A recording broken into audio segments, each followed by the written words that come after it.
La historia de los patriarcas y profetas, capítulo 6, Set y Enoc.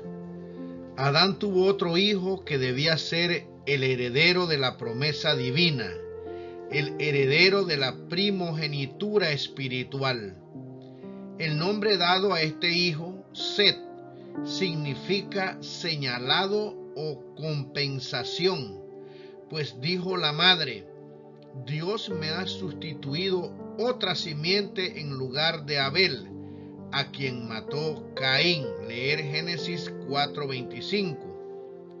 Set aventajaba en estatura a Caín y a Abel. Se parecía a su padre Adán más que sus otros hermanos. Tenía un carácter digno y seguía las huellas de Abel. Sin embargo, no había heredado más bondad natural que Caín. Acerca de la creación de Adán se dice: a la semejanza de Dios lo hizo, pero el hombre, después de la caída, engendró un hijo a su semejanza, conforme a su imagen. Génesis 5, versículos 1 y versículo 3. En tanto que Adán había sido creado sin pecado, a la semejanza de Dios, Set, así como Caín, heredó la naturaleza caída de sus padres, pero recibió también el conocimiento del Redentor e instrucción acerca de la justicia. Mediante la gracia divina sirvió y honró a Dios y trabajó como Abel lo hubiera hecho. De haber vivido por cambiar las mentes pecaminosas de los hombres y encauzarlas a reverenciar y obedecer a su Creador. Y a Set también le nació un hijo y llamó su nombre Enos. Entonces los hombres comenzaron a llamarse del nombre de Jehová. Leer Génesis 4, versículo 26. Los fieles habían adorado a Dios antes, pero a medida que aumentara el número de los seres humanos, se hacía más visible la distinción entre las dos clases en que se dividían. Había franca lealtad hacia Dios de parte de una clase, así como desprecio y desobediencia de parte de la otra. Antes de la caída, nuestros primeros padres habían guardado el sábado, que había sido instituido en el Edén, y después de su expulsión del paraíso, continuaron observándolo.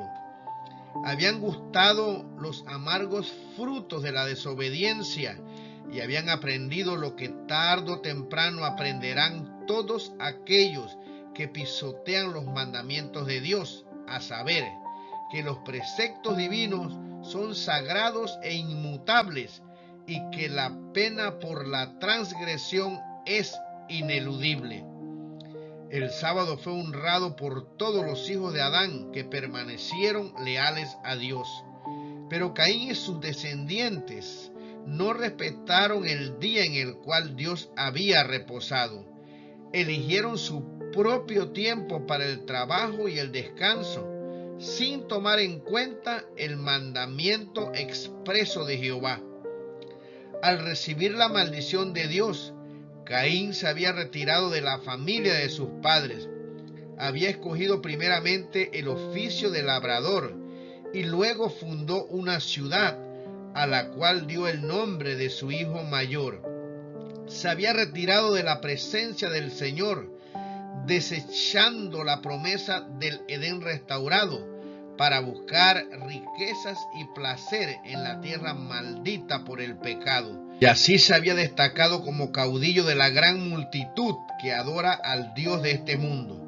Sus descendientes se distinguieron en todo lo referente al mero progreso terrenal y material, pero menospreciaron a Dios y se opusieron a sus propósitos hacia el hombre.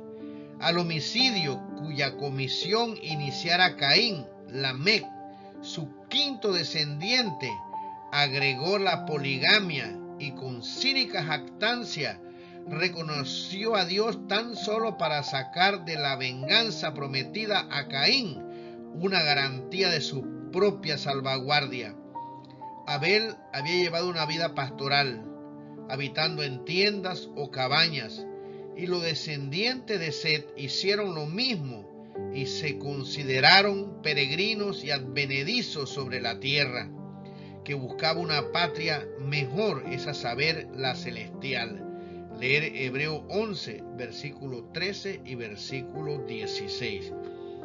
Durante algún tiempo las dos clases permanecieron separadas, esparciéndose del lugar en que se establecieron primeramente.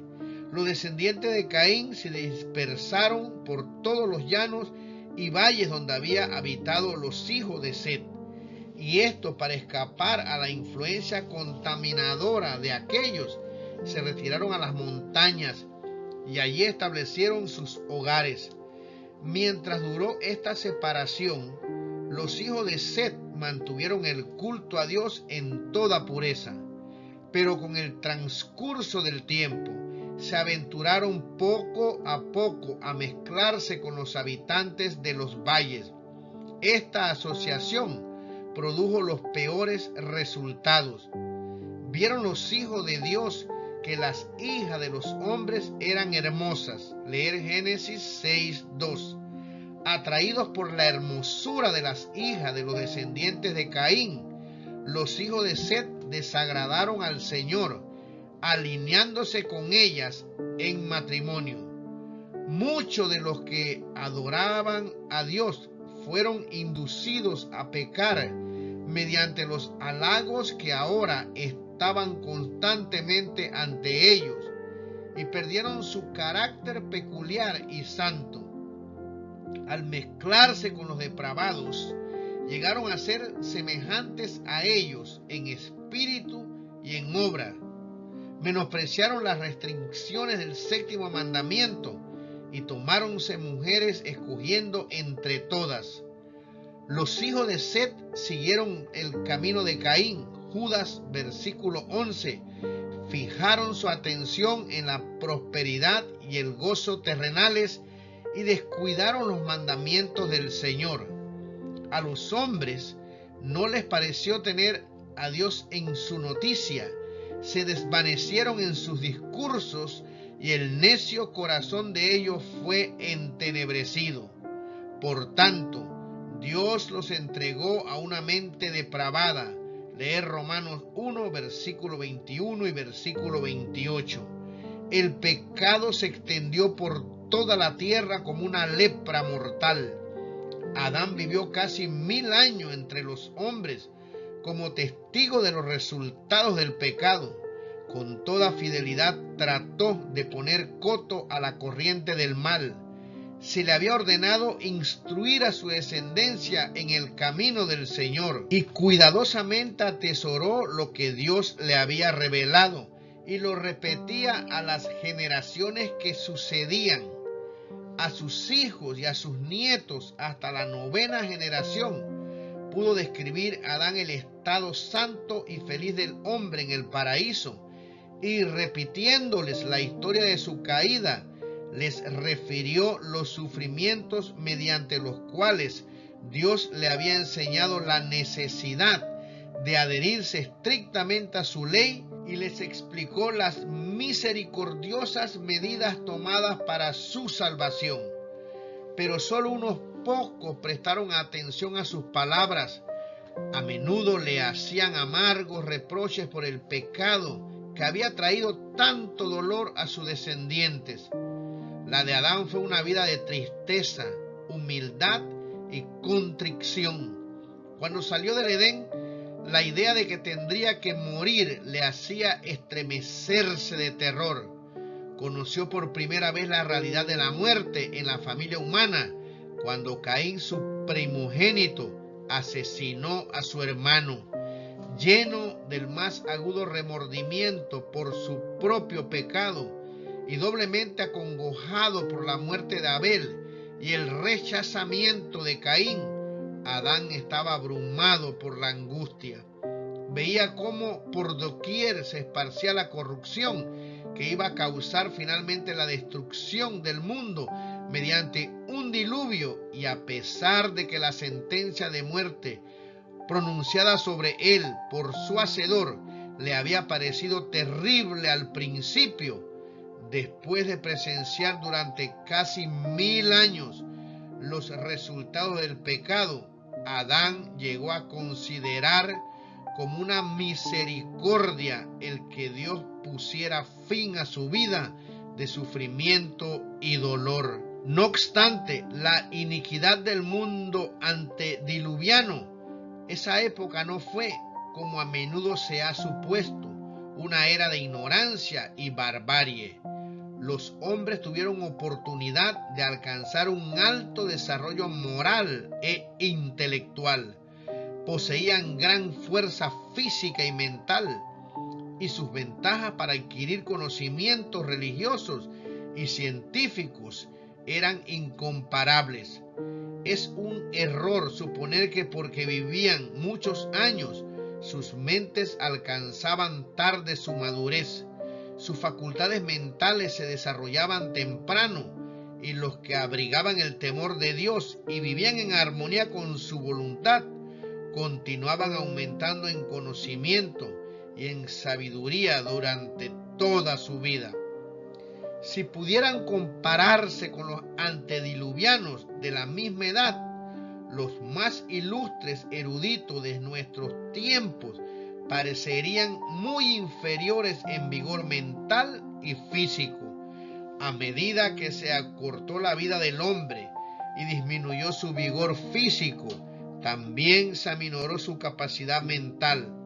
Hoy día hay hombres que dedican al estudio un periodo de 20 a 50 años y el mundo se llena de admiración por sus éxitos.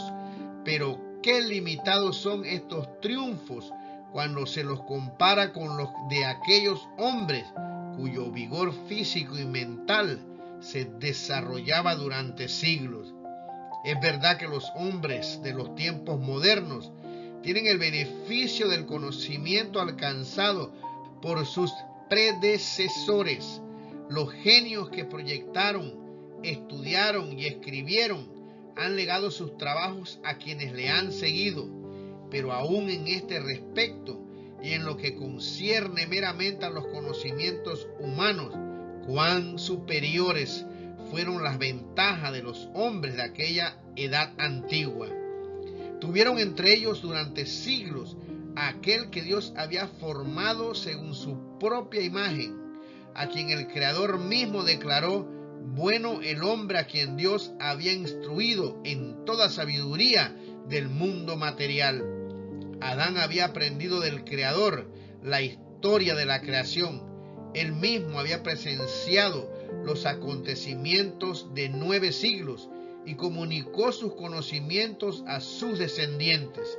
Los antediluvianos no tenían libros ni anales escritos, pero con su gran vigor mental y físico disponían de una memoria poderosa que les permitía comprender y retener lo que se les comunicaba, para transmitirlo después con toda precisión a sus descendientes.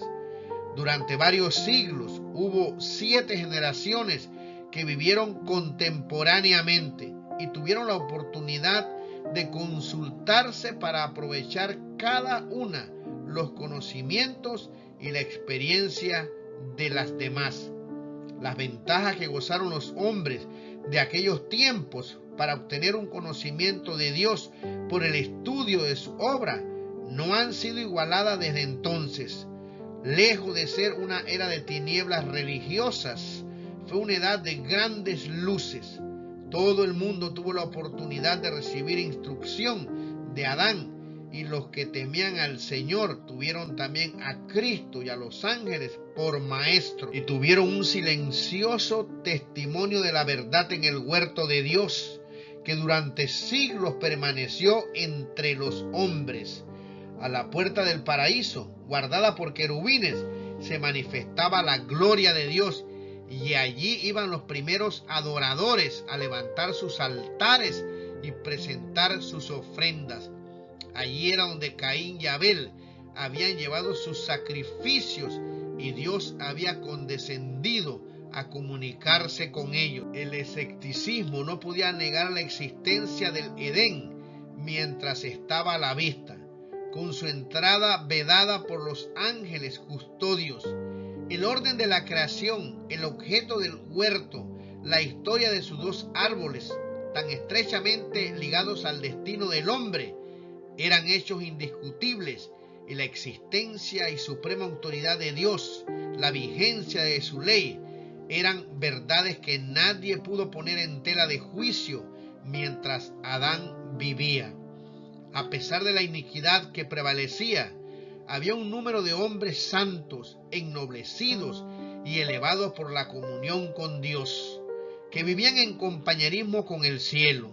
Eran hombres de poderoso intelecto, que habían realizado obras admirables, tenían una santa y gran misión, a saber, desarrollar un carácter justo y enseñar una lección de piedad, no solo a los hombres de su tiempo, sino también a las generaciones futuras. Solo algunos de los más destacados se mencionan en las Escrituras, pero a través de todos los tiempos, Dios tuvo testigos fieles y adoradores sinceros. Las Escrituras dicen que Enoc tuvo un hijo a los 65 años. Después anduvo con Dios durante 300 años. En la primera parte de su vida, Enoc había amado y temido a Dios y guardado sus mandamientos. Pertenecía al santo linaje, a los depositarios de la verdadera fe, a los progenitores de la simiente prometida. De labios de Adán había aprendido la triste historia de la caída y las gozosas nuevas de la gracia de Dios contenidas en la promesa, y confiaba en el Redentor que vendría. Pero después del nacimiento de su primer hijo, Enoc alcanzó una experiencia más elevada, fue atraído a más íntima relación con Dios, comprendió más cabalmente sus propias obligaciones y responsabilidades como hijo de Dios. Cuando conoció el amor de su hijo hacia él y la sencilla confianza del niño en su protección, cuando sintió la profunda y anhelante ternura de su corazón hacia su primogénito, aprendió la lección del maravilloso amor de Dios hacia el hombre manifestado en la dádiva de su Hijo y la confianza que los hijos de Dios podían tener en el Padre Celestial. El infinito e inescrutable amor de Dios, manifestado mediante Cristo, se convirtió en el tema de su meditación de día y de noche, y con todo el fervor de su alma trató de manifestar este amor a la gente entre la cual vivía. El andar de Enoc con Dios no era en arrobamiento o en visión, sino en el cumplimiento de los deberes de su vida diaria. No se aisló de la gente convirtiéndose en ermitaño, pues tenía una obra que hacer para Dios en el mundo. En el seno de la familia y en sus relaciones con los hombres, oró como esposo o padre, ora como amigo o ciudadano, fue firme y constante siervo de Dios. Su corazón estaba en armonía con la voluntad de Dios, pues andarán juntos si no estuvieran de concierto. Amós 3:3. Y este santo andar continuó durante 300 años. Muchos cristianos serían más fervientes y devotos si supiesen que tienen solo poco tiempo que vivir o que la vida de Cristo está por suceder. Pero en el caso de Enoc, su fe se fortalecía y su amor se hacía más ardiente a medida que pasaban los siglos. Enoc poseía una mente poderosa, bien cultivada y profundos conocimientos.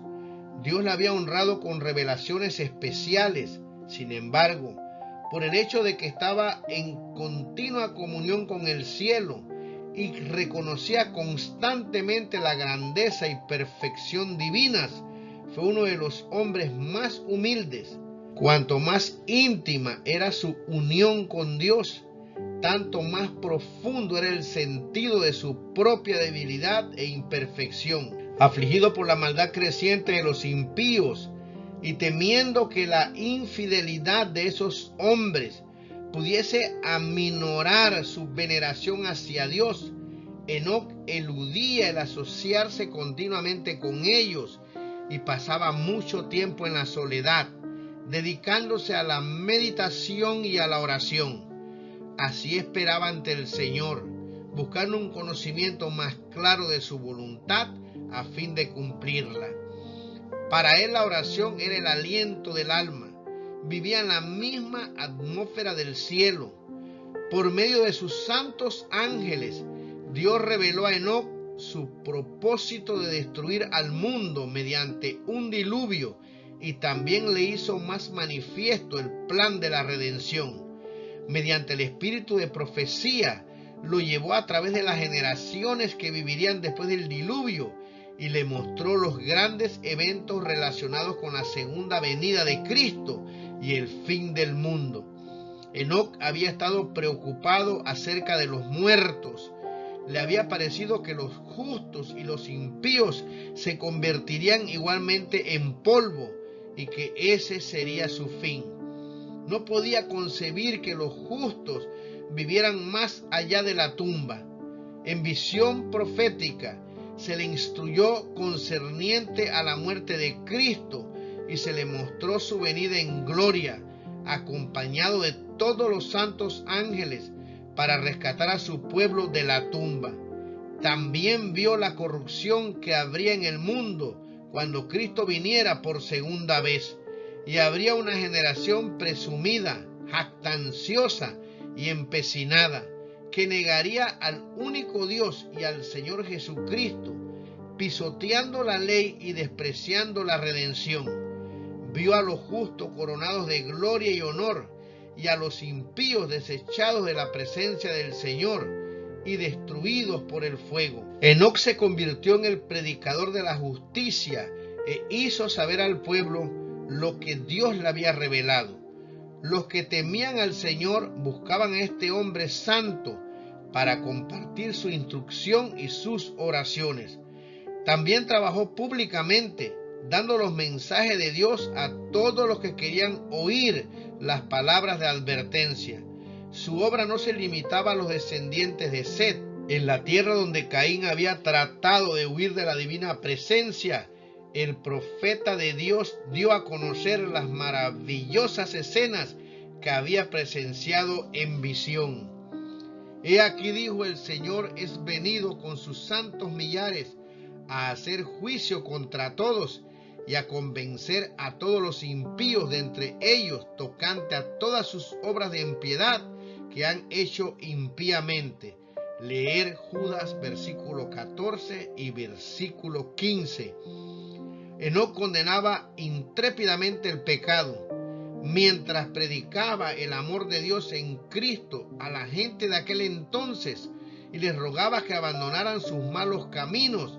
Reprobaba la prevaleciente iniquidad y amonestaba a los hombres de su generación, manifestándoles que vendría el juicio sobre los transgresores. El Espíritu de Cristo habló por medio de Enoc y se manifestaba no solo en experiencias de amor, compasión y súplica, pues los santos hombres no hablan solo palabras halagadoras. Dios pone en el corazón y en los labios de sus mensajeros las verdades que han de expresar a la gente, verdades agudas y cortantes como una espada de dos filos. El poder de Dios que obraba con un siervo se hacía sentir entre los que la oían. Algunos prestaban oídos a la amonestación y renunciaban a su vida de pecado, pero las multitudes se mofaban del solemne mensaje y seguían más osadamente en sus malos caminos. En los últimos días, los siervos de Dios han de dar al mundo un mensaje parecido, que será recibido también con incredulidad y burla. El mundo antediluviano rechazó las palabras de amonestación del que anduvo con Dios. E igualmente la última generación no prestará atención a las advertencias de los mensajeros del Señor. En medio de una vida de activa labor, Enoc mantenía fielmente su comunión con Dios. Cuanto más intensa y urgente eran sus labores, tanto más constantes y fervorosas eran sus oraciones. Seguía apartándose durante ciertos lapsos de todo trato humano. Después de permanecer algún tiempo entre la gente, trabajaba para beneficiarla mediante la instrucción y el ejemplo. Se retiraba con el fin de estar solo para satisfacer su sed y hambre de aquella divina sabiduría que solo Dios puede dar. Manteniéndose así en comunión con Dios, Enoc llegó a reflejar más y más la imagen divina. Tenía el rostro radiante de una santa luz, semejante a la que resplandece del rostro de Jesús. Cuando regresaba de estar en comunión con Dios, hasta los impíos miraban con reverencia ese sello del cielo en su semblante. La iniquidad de los hombres había llegado a tal grado que su destrucción quedó decretada. A medida que los años pasaban, crecía más la ola de la culpabilidad humana y se volvían más oscuras las nubes del juicio divino. Con todo, Enoc, el testigo de la fe, perseveró en su camino, amonestando, suplicando, implorando, tratando de rechazar la ola de culpabilidad y detener los dardos de la venganza. Aunque sus amonestaciones eran menospreciadas por el pueblo pecaminoso y amante del placer, tenía el testimonio de la aprobación de Dios y continuó fielmente la lucha contra la iniquidad reinante, hasta que Dios lo trasladó de un mundo de pecado al gozo puro del cielo. Los hombres de aquel entonces se burlaron de la insensatez del que no procuraba acumular oro o plata, ni adquirir bienes terrenales. Pero el corazón de Enoc estaba puesto en los tesoros eternos. Había contemplado la ciudad celestial. Había visto al Rey en su gloria en medio de Sión. Su mente, su corazón y su conversación se concentraban en el cielo. Cuanto mayor era la iniquidad prevaleciente, tanto más intensa era su nostalgia del hogar de Dios. Mientras estaba aún en la tierra, vivió por la fe en el reino de luz. Bienaventurados los de limpio corazón, porque ellos verán a Dios. Leer Mateo 5:8. Durante 300 años, Enoc buscó la pureza del alma para estar en armonía con el cielo. Durante 3 siglos anduvo con Dios. Día tras día anheló una unión más íntima. Esa comunión se hizo más y más estrecha hasta que Dios lo llevó consigo. Había llegado al umbral del mundo eterno, a un paso de la tierra de los bienaventurados. Se le abrieron los portales y, continuando su andar con Dios, tanto tiempo proseguido en la tierra, entró por las puertas de la santa ciudad. Fue el primero de los hombres que llegó allí. La desaparición de Enoc se sintió en la tierra. La voz de instrucción y amonestación que se había escuchado día tras día se echó de menos. Hubo algunos entre los justos y los impíos que presenciaron su partida, y con la esperanza de que se le hubiese llevado a uno de sus lugares de retiro, los que le amaban hicieron una diligente búsqueda, así como más tarde los hijos de los profetas buscaron a Elías, pero fue sin resultado. Informaron que no estaba en ninguna parte, porque Dios lo había llevado consigo. Mediante la traslación de Enoc, el Señor quiso dar una importante lección. Había peligro de que los hombres cedieran al desaliento debido a los temibles resultados del pecado de Adán. Muchos estaban dispuestos a exclamar: ¿de qué nos sirve haber temido al Señor y guardado sus ordenanzas, ya que una terrible maldición pesa sobre la humanidad y a todos nos espera la muerte? Pero las instrucciones que Dios dio a Adán, repetidas por Set y practicadas por Enoc, despejaron las tinieblas y la tristeza e infundieron al hombre la esperanza de que, como por Adán vino la muerte, por el Redentor prometido vendría la vida y la inmortalidad. Satanás procuraba inculcar a los hombres la creencia de que no había premio para los justos ni castigo para los impíos, y que era imposible para el hombre obedecer los estatutos divinos. Pero en el caso de Enoc, Dios declara de sí mismo que existe y que es remunerador de los que le buscan. Leer Hebreos 11:6. Revela lo que hará en bien de los que guardan sus mandamientos. A los hombres se les demostró que se puede obedecer la ley de Dios, que aún viviendo entre pecadores corruptos, podían mediante la gracia de Dios resistir la tentación y llegar a ser puros y santos. Vieron en su ejemplo la bienaventuranza de esa vida, y su traslación fue una evidencia de la veracidad de su profecía acerca del porvenir, que traerá un galardón de felicidad, gloria y vida eterna para los obedientes, y de condenación, pesar y muerte para el transgresor. Por la fe, Enoc fue traspuesto para no ver muerte, y antes que fuese traspuesto, tuvo testimonio de haber agradado a Dios. Hebreos 11, leer el versículo 5. En medio de un mundo condenado a la destrucción por su iniquidad, Enoc pasó su vida en tan íntima comunión con Dios que no se le permitió caer bajo el poder de la muerte. El piadoso carácter de este profeta representa el estado de santidad que deben alcanzar todos los que serán comprados de entre la tierra.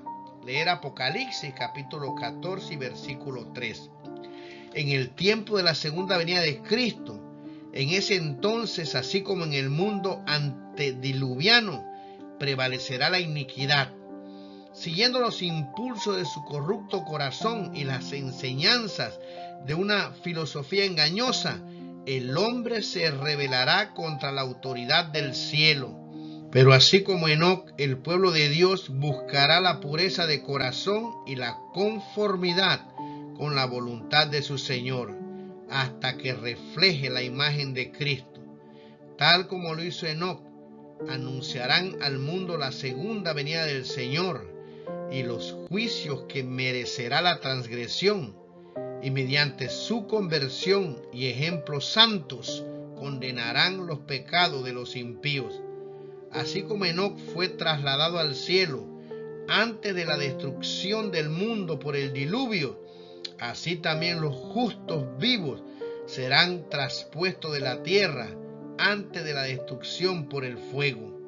Dice el apóstol: todos ciertamente no dormiremos, mas todos seremos transformados en un momento, en un abrir de ojo, a la final trompeta, porque el mismo Señor, con aclamación, con voz de arcángel y con trompeta de Dios, descenderá del cielo, porque será tocada la trompeta, y los muertos serán levantados sin corrupción, y nosotros seremos transformados. Los muertos en Cristo resucitarán primero, luego nosotros, los que vivimos, los que quedamos juntamente con ellos, seremos arrebatados en las nubes a recibir al Señor en el aire, y así estaremos con el Señor. Por tanto, consolaos los unos a los otros en estas palabras. Leer 1 Corintios capítulo 15, versículos 51 y 52, y 1 Tesalonicenses capítulo 4, versículos 16 al 18.